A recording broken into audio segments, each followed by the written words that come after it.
इस वीडियो में मैं कक्षा 12वीं वाले विद्यार्थियों को वार्षिक पेपर के लिए बहुत ही महत्वपूर्ण प्रश्न बताने वाला हूँ। इन सभी प्रश्नों की आपको क्या करना है, प्रैक्टिस करना है। यहीं से आपको प्रश्न देखने को मिलेगा। और एक चीज़ आपको बता दूँ कि अभी भी आप बुक से ही तैयारी कर रहे हैं वार्षिक पेपर का, तो आपका नंबर बहुत ही कम आने वाला है। बुक से पढ़ने वालों का नंबर बहुत कम आता है। बुक से अभी तैयारी मत करो। बुक से तैयारी करोगे तो आपको लॉस होगा। इसलिए बुक से तैयारी करने की आवश्यकता नहीं है। बुक के अलावा मैं आपको जो प्रश्न बता रहा हूँ, आपको इनको देखना है और ये जो प्रश्न है आपको परीक्षा बोध, परीक्षा सार में आसानी से मिल जाएगा। मार्केट में उपलब्ध है ना? परीक्षा बोध, परीक्षा सार। मेरे पास परीक्षा बोध है तो मैं परीक्षा बोध से आपको बता रहा हूँ और जो प्रश्न मैं बता रहा हूँ, वो आपको परीक्षा सार में भी देखने को मिलेगा। तो परीक्षा सार में क्या करना है, आपको टिक कर लेना है इन सारे प्रश्नों के। उसके बाद इन सारे प्रश्नों की क्या करना है, प्रैक्टिस करना है। बना के प्रैक्टिस करो या फिर रटने की कोशिश करो, क्योंकि कुछ प्रश्नों को रटना पड़ता है। सूत्र उत्तर रहता है ना, तो उसको स्टेप को रटना पड़ता है। कुछ प्रश्नों के स्टेप को रटना पड़ता है। और एक प्रश्न जैसे रटा गया ना, तो उससे जितने भी संबंधित प्रश्न हैं, सेम टू सेम प्रक्रिया बनाने का, तो बिल्कुल वो आसानी से बन जाता है। तो कुछ प्रश्नों को आपको रटना पड़ता है, जैसे कि मान लो मैं 15 से 20 प्रश्न बता दिए, है ना? और हर एक 4 प्रश्न जो है उनके स्टेप सेम टू सेम है। समझो 4 प्रश्न के स्टेप 4-4 के हिसाब से बाँट लो। 4 दूनी 8, 4 तिया 12, 4 चौक 16। तो आपने एक प्रश्न को रटा तो 3 प्रश्न ऑटोमेटिकली बन गया। उससे संबंधित जो भी प्रश्न आएगा वो बन जाएगा ना। तो स्टेप को रटा जाता है, ना कि प्रश्नों को, है ना? स्टेप को बस रटा जाता है कि कौन-कौन से स्टेप कितने स्टेप में कंप्लीट होगा, कहाँ पे चेंज हो रहा है, उनको बस आपको याद रखना पड़ता है। बाकी आसानी से बन जाता है। तो ये तरीका है कम समय में बहुत अच्छा नंबर लाने का। कई लोग कहते हैं कि गणित बहुत कठिन होता है। गणित कठिन नहीं होता है, सरल होता है। बस आपको समझना होगा कि प्रश्नों को कैसे तैयार किया जाता है, किस तरीके से आपको पढ़ना है, स्टेप बाय स्टेप आपको समझना पड़ेगा। और जहाँ पे वो चेंज होता है, वहाँ की स्टेप को आपको रटना पड़ेगा। और रट ले तो आप समझ जाओ कि आपसे उससे संबंधित जो भी प्रश्न है वो बन जाएगा। तो हर एक प्रश्न जिनको मैं आपको बताऊँगा, इन सारे प्रश्नों को आपको अच्छे से तैयार कर लेना है, ठीक है? कहाँ पे मिलेगा? परीक्षा बोध या परीक्षा सार में ये प्रश्न मिलेगा और ये पूरा प्रश्न ब्लूप्रिंट के हिसाब से तैयार किया गया है। अगर आप इसको छोड़ के बुक से तैयारी करते हो, तो मैं ये कह सकता हूँ कि आपका नंबर बहुत ज़्यादा कम होने वाला है। आप 45 से लेके 60 नंबर के बीच ही ला सकते हैं। 60 से ऊपर नहीं जा सकते। क्यों? क्योंकि आपको बुक पढ़ने में ही ज़्यादा समय लगेगा और समय अगर जितना ज़्यादा लोगे, उतना कम आपको और प्रश्नों को बनाने का समय मिलेगा, है ना? आप पूरा सिलेबस कंप्लीट नहीं कर पाओगे और सिलेबस कंप्लीट करना है तो आपको परीक्षा बोध या परीक्षा सार को देखना पड़ेगा। तो चलो मैं आपको बता देता हूँ परीक्षा बोध में, है ना? मेरे पास परीक्षा बोध है, मैं परीक्षा बोध से ही बताऊँगा। तो देख लेते हैं प्रश्नों को। तो देखो, इकाई 1 ए लिखा हुआ है ना, प्रबोध का है। संबंध और फलन 2 अध्यायों को मिला दिया, तो मैंने इन्हें एक अध्याय बना दिया, ठीक है? संबंध एवं फलन दोनों अध्याय आपको देखना है। संबंध एवं फलन इस तरीके से 2 अध्याय हैं। इन दोनों को हम मिला देते हैं और मिलाने के बाद आपका एक अध्याय बनता है। नाम देखना, ठीक है? परीक्षा बोर्ड में तो सेम नाम रहेगा। परीक्षा सार को मैंने अभी तक नहीं देखा है, तो वहां पे संबंध एवं फलन लिखा है कि नहीं लिखा है मुझे नहीं पता। संबंध को अलग दे दिया और फलन को अलग दे दिया, अलग अलग अध्याय, तो फिर दिक्कत हो जाएगा ना। तो मैंने क्या किया है, परीक्षा बोर्ड में संबंध एवं फलन दोनों एक दिया है, तो इसको एक अध्याय बना के मैं यहाँ से बताने वाला हूँ आपको 4 नंबर के प्रश्न। इन दोनों अध्यायों को मिला के आपको सिर्फ 4 नंबर के प्रश्न देखने को मिलेगा। सिर्फ और सिर्फ 4 अंक के एक प्रश्न, है ना? तो 4 अंक के प्रश्न में कौन-कौन सा महत्वपूर्ण है, उनको देख लेते हैं। तो इन्हीं प्रश्नों की आपको क्या करना है, तैयारी करना है। तो देखो, एक प्रश्न ये है, ध्यान से देखो, है ना? जांच कीजिए कि क्या समुच्चय 1, 2, 3, 4, 5, 6 में R फिर A भी दिया हुआ है ना? फिर B बराबर A+1 दिया है। तो परिभाषित संबंध आर सतुल्य, सम्मित या संक्रामक है। ठीक है, ये प्रश्न आपको देखना है। भाई ये पहला अध्याय है, समझो। तो पहला अध्याय का प्रश्न तो आप लोगों ने पूरा कंप्लीट कर लिया होगा और अच्छे से तैयार भी कर लिया होगा।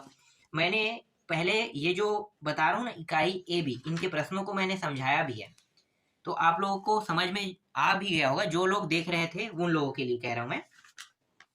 उसके बाद इसमें से बहुत सारे प्रश्न जो है वो आपको देखने को नहीं मिलेगा, इसलिए हम डायरेक्ट ना इस प्रश्न पे आते हैं। देखो, प्रश्न का नाम आपको ये देखना है। अगर आप इसे बुक में टिक करना चाहते हैं तो बुक में भी टिक कर सकते हो, है ना? जो परीक्षा बोर्ड परीक्षा सार नहीं लेना चाहते हैं वो लोग बुक में भी टिक कर सकते हैं और इन्हीं प्रश्नों को उन्हीं अध्याय में क्रमांक देकर टिक करना। जैसे पहला प्रश्न मैंने बताया 1, तो इसको नंबर 2 देना। ठीक है, जब आप पढ़ोगे तो इन्हीं बस प्रश्नों को पढ़ना है, बाकी प्रश्नों को नहीं पढ़ना है।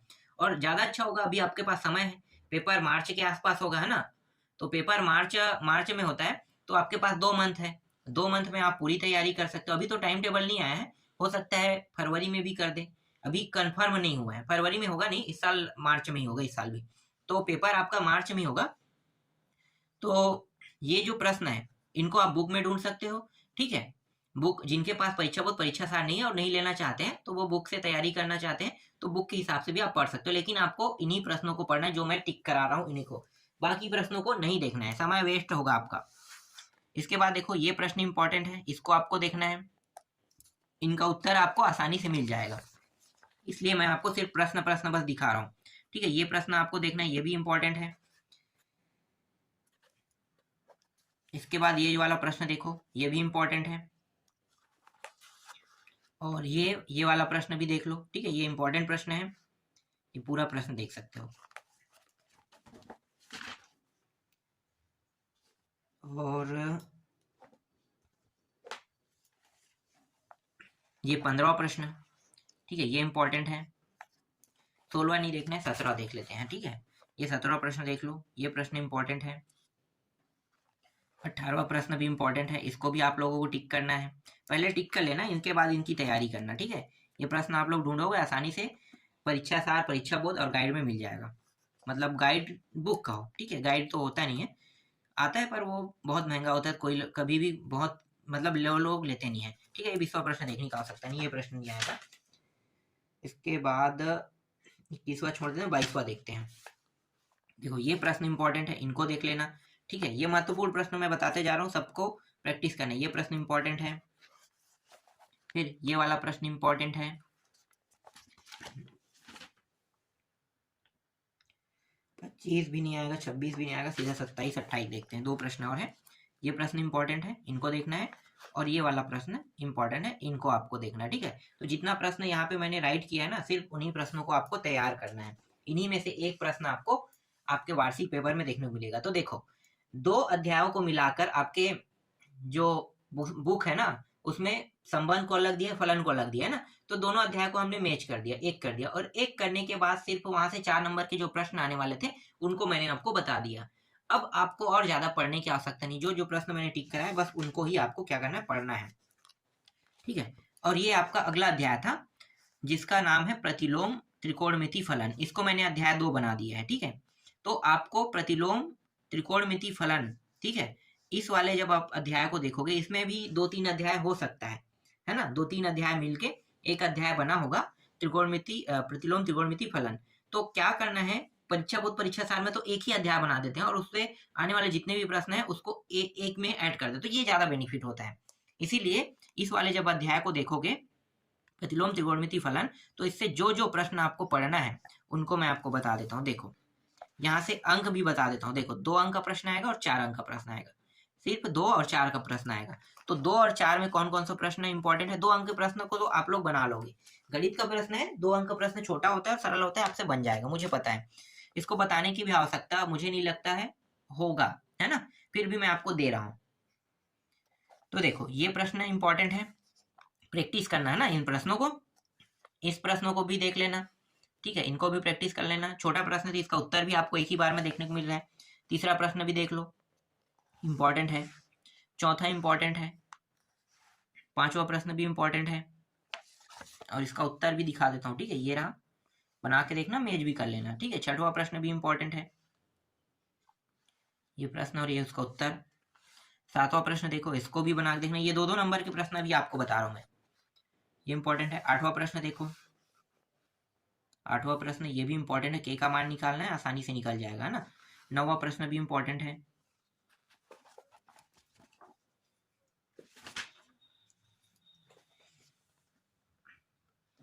10वां, 11वां, और ये रहा 12वां प्रश्न, इसका आधा हिस्सा यहाँ पे है, ठीक है? 13वां प्रश्न देखो, 13वां भी इंपॉर्टेंट है, सिद्ध करना है ना इस प्रश्न में, ठीक? 14वां प्रश्न इंपॉर्टेंट है। 15 को आपको देखने की जरूरत नहीं है, सीधा आते हैं 16वां प्रश्न में, ये प्रश्न इंपॉर्टेंट है। और ये प्रश्न बड़ा है ना, तो ये 4 नंबर में भी आपको देखने को मिल सकता है। ऐसा नहीं कि 2 नंबर में ही देखने को मिले। कुछ प्रश्न जो बड़े प्रश्न हैं वो 4 नंबर के लायक है, 4 नंबर में भी देखने को मिल सकता है। इसके बाद देखो 17वां इंपॉर्टेंट प्रश्न है, ठीक है। 18 भी देख लो, ये 2 नंबर का प्रश्न है। तो 2 नंबर के प्रश्न हमें ज़्यादा देखने को मिलता है। मतलब पढ़ने को मतलब 2 नंबर के प्रश्न हम ज़्यादा पढ़ेंगे, समझो। क्यों? क्योंकि 3 सेट है और तीनों सेट में अलग-अलग प्रश्न आएगा। ए, बी, सी तीनों में अलग-अलग प्रश्न आता है। जबकि 4 नंबर और 6 नंबर के प्रश्न सब में समान होते हैं ना, तो समान प्रश्नों में दिक्कत नहीं होता है। बस 2 नंबर के प्रश्न, 3 नंबर के प्रश्नों को ज़्यादा पढ़ना पड़ता है। ये 19वां प्रश्न, 20वां प्रश्न, ठीक है। 21वां प्रश्न, 22वां प्रश्न, 23वां। देखो इसमें बहुत सारे प्रश्न हैं, सबको पढ़ना है। जितना मैं टिक करा रहा हूँ उनको। और ये 4 नंबर का प्रश्न है, ठीक है। ये बड़ा प्रश्न है, 4 नंबर का प्रश्न है। और ये भी 4 नंबर का प्रश्न है। नहीं, ये प्रश्न मैंने टिक तो नहीं कराया ना। हाँ, तो नहीं कराया तो क्यों पढ़ोगे, छोड़ दो इसको। सीधा डायरेक्ट इस प्रश्नों को देखते हैं, ठीक है। इसको हमने टिक किया है, इसको टिक किया है। ये प्रश्न भी आपको देखना है,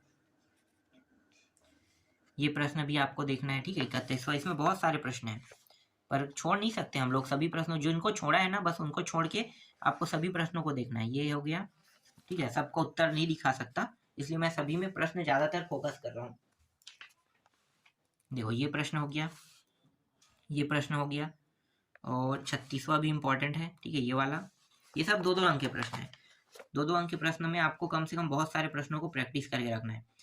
और इससे संबंधित अगर कोई प्रश्न होगा तो आपको सभी प्रश्नों को देखना नहीं है। एक प्रश्न समझ में आया तो सब एक जैसा होता है, तो बस वही फोकस करना है ना। ठीक, इतने प्रश्न थे जो 2-2 अंक के थे। अब ना 4-4 अंक के प्रश्न देखने वाले हैं। 4-4 अंक में भी बहुत सारे प्रश्न हैं, देखते हैं कौन कौन सा आपको पढ़ना है। देखो ये प्रश्न पढ़ना है, ठीक है। पहला प्रश्न हो गया, दूसरा हो गया, ये प्रश्न 4 अंक का है। 4 अंक में ये प्रश्न भी है, ठीक है, इनको भी आपको पढ़ना है। चौथा प्रश्न भी 4 अंक का है, इनको भी देखना है। ये सब 4-4 अंक के प्रश्न दिखा रहा है। 5वां, ठीक है, ध्यान देना, 2020 में आया था, है ना, ये प्रश्न। तो ये ज़्यादा महत्वपूर्ण हो गया है कि 2020 में आया है और इसके बाद 21, 22, 23 में नहीं आया है ना। तो सोच सकते हो कि ये 24 में आ सकता है, 24 में नहीं आएगा, 25 में आएगा, इस तरीके से। तो ये बहुत महत्वपूर्ण प्रश्न होता है, ऐसे प्रश्न।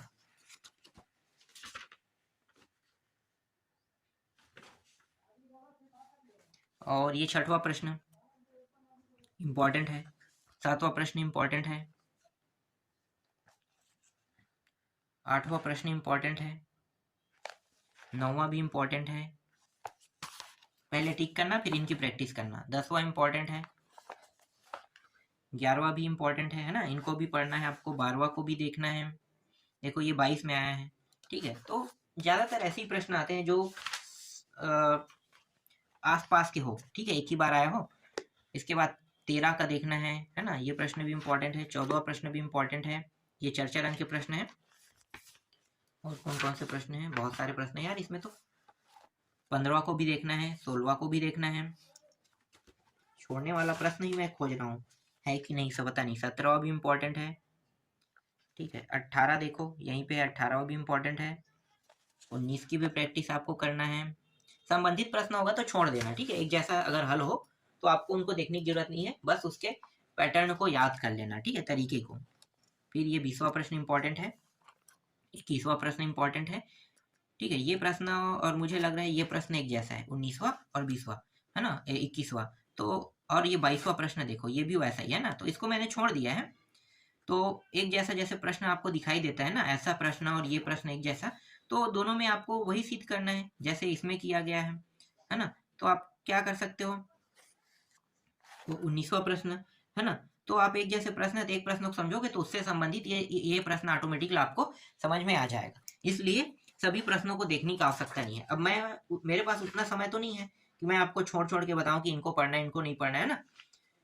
इंपॉर्टेंट है मतलब उनको देखना ही पड़ेगा, लेकिन एक प्रश्न समझते हो तो उससे संबंधित जितने भी प्रश्न है आपको समझ में आ जाएगा। उसके बाद आपको उससे संबंधित प्रश्नों को दोबारा देखने की जरूरत नहीं, एक बार बस देखना पड़ेगा, ठीक है। इस तरीके से यहाँ पे 2 और 4 नंबर के प्रश्न मैंने बता दिया, ठीक है। अब देखते हैं अवयव वाले अध्याय में। अवयव, ठीक है, इसको मैंने अध्याय 3 नाम दे दिया है। आपको इसी अध्याय में देखना है, ठीक है, अवयव वाले में। अवयव वाले में जब देखोगे तब आपको यहाँ से 1 नंबर और 6 नंबर के प्रश्न देखने को मिलेगा। 1 अंक और 6 अंक। अध्याय 3 मैंने बना दिया, ठीक है, मैट्रिक्स है, तो अवयव 6 नंबर का है। 1 अंक और 6 अंक कहा जाता है, लेकिन 1 अंक में ना आपको 1 अंक के प्रश्न छोटा देखने को मिलेगा, 2 अंक वाले प्रश्न आपको 1 अंक में देखने को मिलेगा इससे। तो देखो ये है 2 अंक का प्रश्न, लेकिन 1 अंक में ही आपको ये देखने को मिलेगा। तो ये प्रश्न इंपॉर्टेंट है, 6वां प्रश्न है ना। ये 7वां प्रश्न देखो, ये इंपॉर्टेंट है, ये 2 अंक का प्रश्न है लेकिन 1 अंक में ही आएगा ये। तो कुछ ऐसे भी अध्याय है जहां से प्रश्न आपको 1 अंक के नहीं मिलेगा, 2 अंक के प्रश्न देखने को मिलेगा, वो 1 अंक के रूप में आएगा। तो ये प्रश्न इंपॉर्टेंट है, लघु त्रि से 1। फिर ये दूसरा प्रश्न देखो, ये इंपॉर्टेंट है, ठीक है। तीसरा छोड़ दो, चौथा देखना है हमें। चौथा प्रश्न इंपॉर्टेंट है, इसका उत्तर आप लोग खुद बना के देखना, ठीक है। बहुत बड़ा बड़ा है तो मैं यहाँ पे आपको सभी का उत्तर नहीं दिखा सकता। 5वां प्रश्न देखना है, 6वां टिक कर लेना, ठीक है। ये सारे प्रश्न जो परीक्षा बोर्ड परीक्षा साल ले लिए हैं वो लोग टिक करते जाना, ये आसानी से मिल जाएगा। फिर ये 7वां प्रश्न, ये 8वां प्रश्न, ये 9वां प्रश्न और ये 10वां प्रश्न। ये सब 2-2 अंक के प्रश्न है।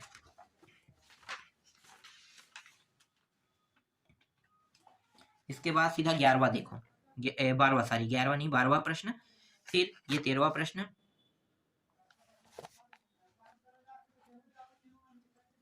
14वां प्रश्न, 15वां प्रश्न, 16 2-2 अंक का प्रश्न है, 17वां प्रश्न, ये 18वां प्रश्न,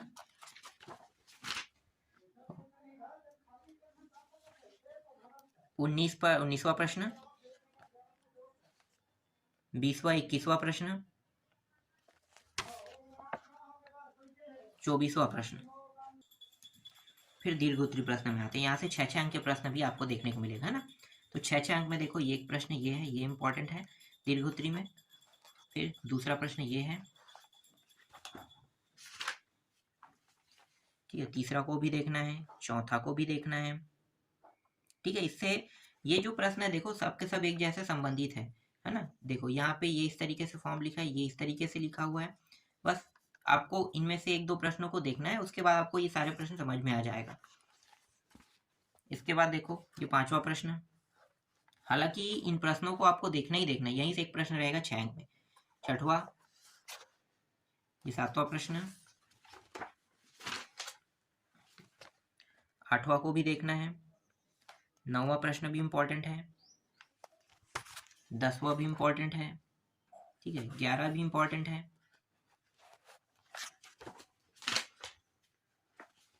ये 12वां प्रश्न भी इंपॉर्टेंट है।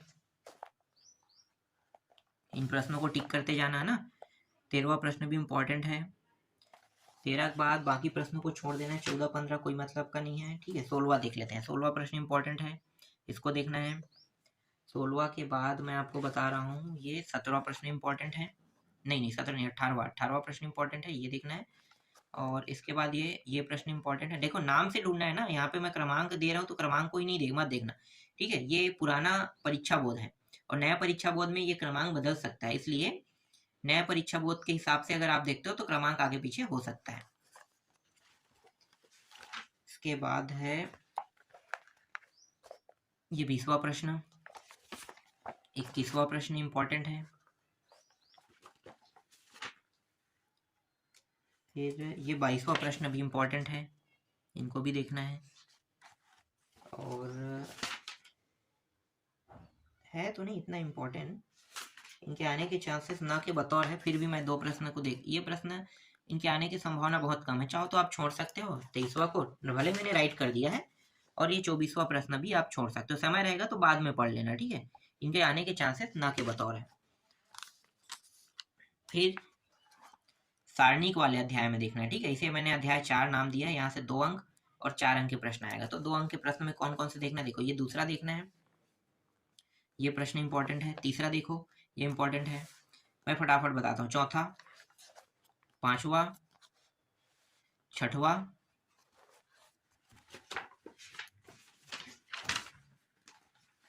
इसके बाद डायरेक्ट 8वां देखना है। 8वां के बाद डायरेक्ट 12वां प्रश्न देखना है। 12वां के बाद 13वां प्रश्न को प्रैक्टिस कर लेना है, ठीक है। फिर 14वां प्रश्न, फिर 15वां, फिर ये 16वां प्रश्न भी देखना है आपको। 17वां प्रश्न, ये भी इंपॉर्टेंट है। ये 18वां प्रश्न, 18वां, फिर ये 19वां प्रश्न, ये 20वां प्रश्न, ये 21वां प्रश्न, और 21वां के बाद ये 22वां 23वां, ये सब नहीं देखना है, ठीक है। इसके बाद डायरेक्ट आते हैं 4 नंबर में। तो 4 नंबर में जो जो प्रश्न आपको देखने को मिलेगा उन प्रश्नों को मैं यहाँ पे बता देता हूँ। देखो, एक तो पहला प्रश्न इंपॉर्टेंट है, ये वाला। फिर ये दूसरा प्रश्न भी इंपॉर्टेंट है। ये तीसरा प्रश्न को भी आपको देखना है, ठीक है, ये भी इंपॉर्टेंट है। चौथा प्रश्न यहाँ पे दिखाई दे रहा है, मतलब ये वाला प्रश्न भी इंपॉर्टेंट है। ये 5वां प्रश्न इंपॉर्टेंट है। 6वां प्रश्न भी इंपॉर्टेंट है। 7वां को भी देख लो, ये भी इंपॉर्टेंट है। 7वां के बाद है 8वां, छोड़ दो, 9वां देख लेते हैं उसकी जगह में। ये 9वां प्रश्न इंपॉर्टेंट है, ठीक है, ये इंपॉर्टेंट है। और ये 10वां प्रश्न इंपॉर्टेंट है, ये प्रश्न।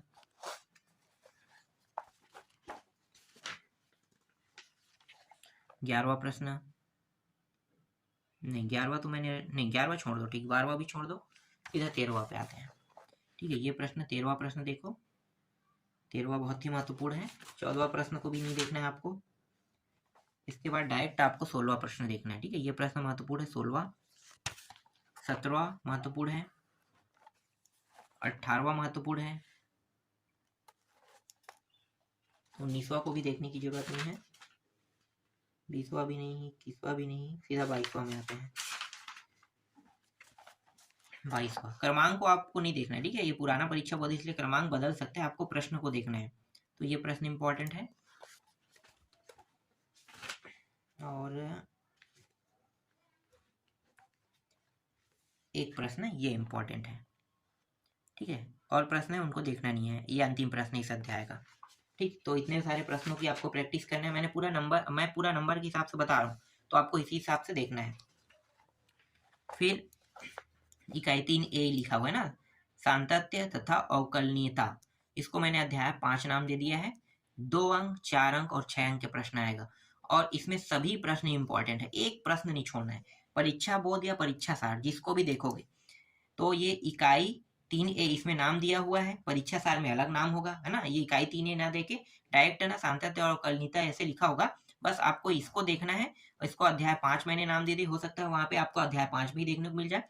तो ये सांतत्य तथा अवकलनीयता वाले में परीक्षा सार और परीक्षा बोध में जितने भी प्रश्न है सबको देखना है, ठीक है। क्योंकि यहाँ से 2 अंक, 4 अंक, 6 अंक, टोटल कितना हो गया, 6 दूनी 12, 12 अंक के प्रश्न आएगा। तो 2 अंक के प्रश्न है, सभी प्रश्नों को बनाना है। इसमें बहुत सारे प्रश्न देख लो, छोटे छोटे प्रश्न। ऐसे ही मैं 1-2 प्रश्न दिखाता हूँ, देख सकते हो। ये रहा, मैं टिक कर रहा था तो ये प्रश्न मैं छोड़ रहा था, है ना। हालांकि 1-2 प्रश्न छोड़ने लायक है, तो क्या छोड़े भाई, जब 2-4 प्रश्न ही मिल रहे हैं तो उनको भी प्रैक्टिस कर लेना, ठीक है। जैसे ये प्रश्न इंपॉर्टेंट है ना। ज्यादातर देखो ये क्या कह रहा है, अवकलन से संबंधित है ना, अवकलन वाला है। तो 1-2 प्रश्नों को छोड़ने से कोई मतलब नहीं है, पूरा का पूरा आपको देखना ही पड़ेगा, ठीक है। और इसमें बहुत सारे प्रश्न हैं। टोटल 2 नंबर के प्रश्न जो है टोटल 36 तक के दिया हुआ है। देखो टोटल जो है ये 34 हो गया और ये 36 हो गया, 36 तक के दिया हुआ है, तो आपको पूरा 36 तक के देखना पड़ेगा। फिर उसके बाद 4 नंबर के प्रश्न है, तो दीर्घ उत्तरी में 4 नंबर के एक सेक्शन बना दिया है। फिर दीर्घ उत्तरी के 2 सेक्शन है इसमें, तो आपको उनको भी देखना पड़ेगा। देखो एक है, मैं आपको दिखाता हूँ। देखो ये दीर्घ उत्तरी है ना, तो दीर्घ उत्तरी प्रश्न में देखो 4 अंक के यहाँ पे बना है, 4 अंक के सेक्शन 1 है ये, समझो। तो ये 4 अंक के प्रश्न, जैसे ये वाला है 4 अंक का है, तो 4 अंक के प्रश्न ये है ना, तो ये दीर्घ उत्तरी प्रश्न क्रमांक होगा। उसके बाद यहाँ पे देखो, और इसमें टोटल 22 प्रश्न होंगे। फिर अति दीर्घ उत्तरी प्रश्न, ये 6 अंक के प्रश्न है, तो 6 अंक के प्रश्न में भी वैसा ही है, 18-19 प्रश्न है, 18 है क्या, 14 प्रश्न है, तो 14 प्रश्न 14 को देखना पड़ेगा। तो इस अध्याय में ना जितने भी प्रश्न है ना सबको देख लेना। हर एक टॉपिक से 2-2, 3-3 प्रश्न छूट रहा था। 14 वाले में से सिर्फ 10 या 9 प्रश्न पढ़ने को आपको मिलता, ठीक है, 3 प्रश्न मैं छोड़ देता, तो भाई उनको भी देख लेना, सेम टू सेम है, प्रैक्टिस कर लेना, कोई दिक्कत तो नहीं होगा, है ना। तो सोचो कि मैं आपको अध्याय 5 तक के पूरा प्रश्न मैंने बता दिया, ठीक है। टोटल 13 अध्याय में हम बांटते हैं, 13 अध्याय के हिसाब से आपको बताएंगे। इकाई 5 है, तो 5 इकाइयों में से हर एक अध्याय से कितने कितने अंक आ रहा है उनको मैं बता रहा हूँ। कौन कौन सा प्रश्न आ रहा है उनको भी मैं बता रहा हूँ। तो बस जैसे मैं बता रहा हूँ वैसे ही आपको क्या करना है, तैयारी करना है। और बुक से तो आपको तैयारी नहीं करना है, बुक से पढ़ोगे तो आपका नंबर वही 45 से 60 नंबर के बीच आएगा, और आप इसको पढ़ोगे तो 80 से 85 के बीच नंबर आएगा। तो 80 से 85 वाला ज़्यादा बेटर है, इसी से पढ़ाई करना, 80 से 85 आसानी से मिल जाएगा।